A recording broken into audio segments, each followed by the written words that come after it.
And you know what time it is? It's time for KP's Video News. Yep. That's right. KP's Video News, y'all. KP's Video News, y'all. KP's Video News, y'all. KP's Video News, y'all. Right. KP's Video News, y'all. You know what time it is. You know what time it is. And yeah, I've been, these last few weeks, few months, for myself, man, and for other people, have been really, really trying. Really trying. I mean, it's been some trying times, I have people that are very close to me that have lost friends and relatives and things of that nature. Karen, Milton, oh man, it's just so many. Anyway, all of you guys, I give you up my condolences and blessings, and anything you can't control, turn it over to God and let him handle it. We're just people. We don't have the plan. God has the plan, so we got to work with what we're given. Anyway, tap into that. Tap into God's strength, and you'll be able to get through these things. Anyway, on with the show. And this first story, just lets you know exactly what's going on in this country today, because in the George Floyd situation, they had a young girl that videotaped the murder, and the cop that did it has been convicted of murder. So yes, it's a murder, and it's not alleged; it's a murder. Darnella Frazier that recorded the video, and a few months later, her uncle Lionel Frazier was killed and died in a fatal car crash, and this cop was charged. They had a Minneapolis police officer charged for killing the uncle of the teen who recorded George Floyd's death. Now, you're not going to tell me that that's just a coincidence. This was deliberate. It was planned. And this is how much hate that some people have inside of their hearts, man. Couldn't get the girl. I can't get the girl. But I know that this is this girl's uncle. So Minneapolis police officer Brian Cummings faces charges after an innocent bystander was killed in a car crash in July. Lionel Frazier, who just happened to be the uncle of the teen that recorded George Floyd Murder, died in the fatal car crash. He was 40 years old. Cummings has been charged with second-degree murder, manslaughter, and vehicular homicide. And prosecutors say that the officer was driving 78 miles per hour, claiming to chase down a stolen vehicle. The officer passed a red light and struck Frazier's car. Police are supposed to protect and serve citizens and to act in a manner consistent with those sworn oath to do so, said Mike Freeman, and that's a Hennepin County attorney. And Officer Cummings' actions deviated from his oath, and his negligence caused the death of Lionel Frazier. Freeman's office filed charges against the officer for failure to serve the citizens of Minneapolis. The cop's sirens and lights were on, and Freeman noted in a statement, however, he was driving well beyond the residential speed limit of 25 miles per hour. So he was actually going 50 miles over the speed limit, 53 miles to be exact. He chased the vehicle for over 20 blocks, but failed to watch out for bystanders. The victim, Darnell Frazier, was a family member of Darnella Frazier, the teenager who captured the infamous video of George Floyd murder in Minneapolis last year. Officer Derek Chauvin kneeled on George Floyd's neck, and Darnella Frazier, she actually won an honorary Pulitzer Prize for the video, for courageously recording the video of George Floyd being murdered, and the video that spurred protests against police brutality around the world. And video changed Darnella Frazier's life forever, man. She'll never be the same. And so it's just crazy, man. Minneapolis police has caused my whole family a lot of loss and a lot of pain. It's not fair how the police can just go around killing people. Why are you doing a high-speed chase in a residential district? This is a teenager asking this question. And the Frazier family seeks justice, and so they're being represented by prominent lawyers and civil rights attorneys, and the Fraziers believe the charges against Brian Cummings are the first step towards justice. Ah, man, I'm telling you, man, this kind of stuff is ridiculous. And here's one. This just happened to be a little white kid in Florida. Florida teenager fatally shot by police while pointing an airsoft rifle at passing cars. So if you're not familiar with an airsoft rifle, it's just like something, let's just say it's similar to a BB gun. But the way they design them is that they have like certain colors. They like red, orange, yellow. They like all these different colors. So it's no way possible for this to be a real gun. Alexander King Jr. at Tarpon Springs High School was identified at the press conference Monday, 2 days after he was fatally shot on Saturday. Tarpon Springs Police Chief Jeffrey Young said officers received 911 calls Saturday night about someone waving a rifle at cars passing the downtown intersection. 2 officers responded and ran toward the suspect, later identified as King. The teenager then lifted the toy to his shoulder, charged it, and took aim at the officers who were hiding behind the car. The 2 officers, in fear for theirs and other lives, fired multiple rounds at each other at the suspect, and King was hit multiple times and handcuffed. Officers attempted CPR until first responders arrived, but King was pronounced dead at the scene. After the scene was cleared, officers determined that the weapon was an airsoft rifle. It wasn't even real. And police officers involved have been placed on paid administrative leave pending an investigation. This is a white kid that they shot and killed with the BB gun. Telling you, let's see how long this case takes. Anyway, we have one of the dunces. Well, I'm gonna come back to the dunce. I want to do this next case story here, and I kind of like this story. Well, I guess I'll save that feel-good story for last. We got another dunce, DC Dunce 2.0. Matt Gaetz was just dealt a double whammy. It's already shaping up to be another no good, very bad week for Matt Gaetz. The anti-gay congressman from Florida put on a big show last week when he picked a fight with Attorney General Merrick Garland during a congressional hearing.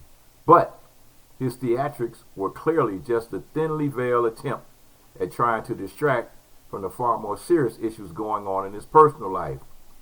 And the Department of Justice has added not one, but 2 top prosecutors to its ongoing teen sex trafficking violation and investigation against Gaetz, a sign of the complex and high-stakes nature of the inquiry. One of them is public corruption investigator who deals specifically with child exploitation crimes. The other is the deputy chief of public integrity section, a branch of the DOJ's criminal division that's involved in nearly all major criminal investigations into alleged misconduct by federal, state, and local officials. So, doesn't sound good for old Matt, but it gets worse. Last week, A federal judge once again delayed the sentencing of his former wingman, Joe Greenberg, so Greenberg could continue providing dirt to investigators. Assistant U.S. Attorney Roger Handberg told the judge that Greenberg has made allegations against Gaetz that take us to some places we did not anticipate. So they need more time to dig through everything. Greenberg's sentencing has been postponed to March 2022. But it gets even worse because Gaetz' personal legal trouble continues to pile up. His re-election campaign is burning through money. According to Florida politics, the campaign has been spending way more than he's bringing in. Okay. All right. And then he's spending the money on lawyers. On top of that, he had to issue almost $9,000 in refunds to donors. And so, good old Matt. DC Dunce 2.0. We got rid of the DC Dunce .1. He didn't get reelected, but he's still trying to claim voter fraud. Ooh, voter fraud. I lost by 8 million votes. 8 million votes. But it's voter fraud. Oh, man, what a joke. Anyway, this person was connected to the joke, DC Dunce #1. They had a far-right congressman that tricked January 6 planners with the blanket pardon promise. So hours after a pro-Trump mob stormed the Capitol, Republican Matt Gaetz basically accused Antifa protesters of being behind the insurrection. But according to an exclusive report, Gaetz knew exactly who was to blame and even offered them a pardon ahead of the January 6th insurrection. An unnamed organizer of the Stop the Steal rally that preceded the riot told and stated that Gaetz offered the planners a blanket pardon in an unrelated investigation to incentivize them to organize the pro-Trump DC Dunce Trump protest on January 6th. Our impression was that it was a done deal, that he'd spoken to the president about it in the Oval Office in a meeting about pardons, and that if our names came up, said the organizer. The source claimed Gaetz told him, "I was just going over the list of pardons, and we just wanted to tell you guys how much we appreciate all the hard work you've been doing." The reports also state that at least 3 rally organizers are cooperating with the House panel probing the riot and have alleged several members of Congress were ultimately and intimately involved with the planning of the January 6th insurrection. Get them! Get them all. Get them all, man. Get them all! Yep. Okay, I'm going to go back to my cop watch here. A Texas cop was fired from his job 2 days after fatally shooting a 40-year-old man during a low speed pursuit. Texas cop was terminated Friday for violating his police department's use of force policy after he shot and killed a 40-year-old man following a low-speed pursuit that occurred 2 days before. Arlington Police Chief Al Jones announced the firing of Officer Robert Phillips at the press conference on Friday. According to the report, Phillips had been on the force for 7 years, the report stated. Jones also released the body cam and dash cam footage from the October 20th incident that resulted in the death of a man identified as Jesse Fisher. On Wednesday afternoon, Phillips and another officer responded to a 911 call about a man. Fisher slumped over in his vehicle while on a busy parkway in Arlington, Texas. When officers approached Fisher, he drove off. When Fisher stopped in an intersection, Fisher demanded that he turn the car off and throw the keys out. Fisher drove away again. The dashcam video showed the moment Fisher turned around and attempted to make a U-turn in a dead-end cul-de-sac, leading to Phillips exiting his vehicle and fire his weapon multiple times through Fisher's windshield. The Friday press conference, Jones said that he thoroughly reviewed the footage in the case. I reviewed other relevant items, including interviews that have been conducted. Although he recognized that the department has not fired an officer in 2 days, according to I don't think we've ever fired anybody in 2 days. The facts, as we know them today, are not going to change, the chief of police stated. As a result of the administrative review, I have decided to terminate his employment. And that's right, get rid of him. Get rid of them. That's what all these chief of police and all these mayors and city district attorneys. That's what you should do. Anytime you got a case like this, fire them. And if they prove to be innocent, give them their job back. But if don't allow them to resign, because if they resign, that means they resign with pay, and they don't deserve to have pay. They don't deserve to get paid after they've killed and murdered somebody and violated the code of ethics by not doing their job properly. They shouldn't be rewarded for that. So here we go with another crazy story. We got a TikToker that confronts the cops that were wrongly trying to arrest the black man instead of the white man that caused the problem in the first place. Wow. So they had a lady that just so happened to be a Native American in Eugene, Oregon, and they confronted a couple of Eugene, Oregon cops as they were about to arrest a man who was actually the victim. Authorities are said to have gotten confused and arrested the black man while apparently letting the white perpetrators leave scot-free from the scene. The woman who used the handle Canwa Rose on TikTok was applauded after she filmed the black individual being pinned to his car by officers and prevented them from arresting him. That said, it is unclear where exactly the incident unfolded. It was all those people going after him. I saw that. It was the people going after him. That's what I'm saying. The black man stated to the police officers, addressing both officers. But the TikToker and the detained individual explained to the cops that it was indeed the white perpetrators that allegedly accosted the black individual, but police appeared to believe the former account of what happened. The video went viral on social media, garnering millions of views in one day. It shows a police officer telling the TikToker that she's not contributing positively to the situation, and she reportedly complained in the follow-up video that the police ultimately did not listen to her, but her white partner that was with her in the clip, she also recalled being labeled obnoxious and distracting by one of the officers at the scene. Another allegedly claimed that he was offended by her actions because his wife was black, so he couldn't be racist. We playing the gray card. Nonetheless, the cops eventually let the man go following the intervention of the TikToker's partner, the white guy. This man was able to go home to his brand new baby, and he was scared that he was not going to be able to do that. It's like, wow, man, this is really, really, really, really crazy, man. Really crazy.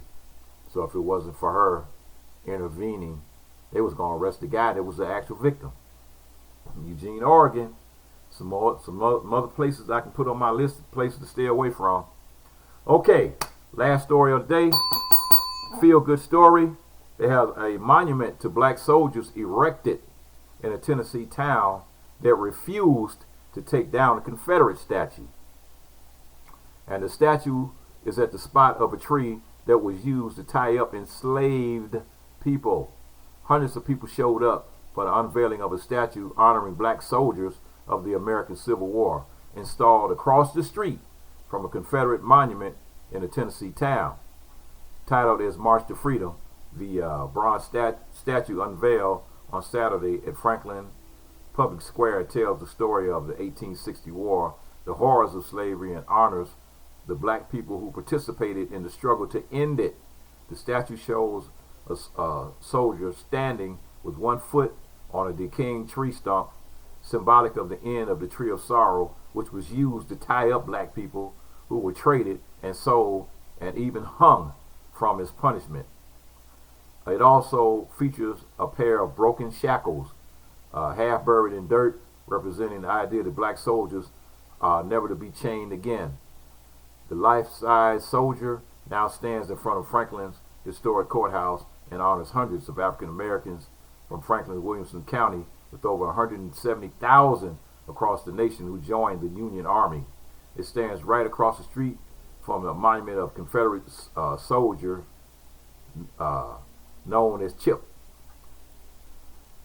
At the spot of a market house where enslaved people were auctioned. The project, known as the Fuller Story, has been led by lawyer Pastor Hewitt Sawyers, who was working on the project for the last 4 years to inform people about the American Civil War. Growing up, Mr. Sawyer said he avoided the downtown Franklin stretch, in which the Confederate statue served as a stark reminder of what black people endured in the 1860s, and he grew up in the Jim Crow era when the town square was not welcoming to black residents. And so it's like the idea that was finally floated by Eric Jackson, the white CEO of the Battle of Franklin Trust, and wanted to take an inclusive approach and speak about the history of black Americans in the town square.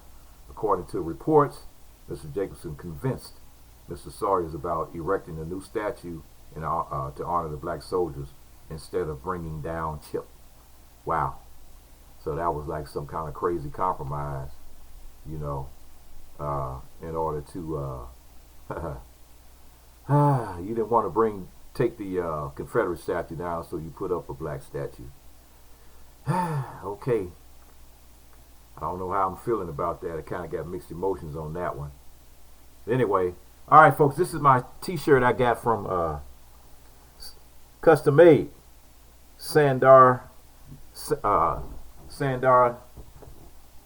Designs. Sandar Designs. And I'll leave a link. Custom, man, they make all this custom t-shirts. I've had several custom t-shirts, man, made, but these are really really come out really nice, man.